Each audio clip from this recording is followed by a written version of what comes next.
మీకు లోకంలో ఎంతో మంది స్నేహితులు ఉండొచ్చు, క్రిస్టియన్స్ కూడా మీకు చాలా మంది స్నేహితులు ఉండొచ్చు, మీకు పెద్ద పెద్ద వాళ్ళందరూ తెలిసి ఉండొచ్చు. మీరు ఏదైనా కార్యక్రమం చేస్తే ప్రపంచంలో ఉన్న వాళ్ళందరూ రావచ్చు.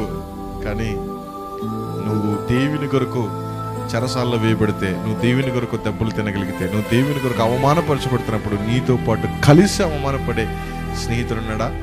నీతో పాటు కలిసి దెబ్బలు తినే స్నేహితుడున్నాడా? నీతో పాటు కలిసి కష్టములో పాలు పంచుకునేటువంటి ఆత్మీయ బంధము కలిగినటువంటి వ్యక్తులు ఎవరైనా ఉన్నారా? అలాంటి వారిని ఏర్పాటు చేసుకోండి.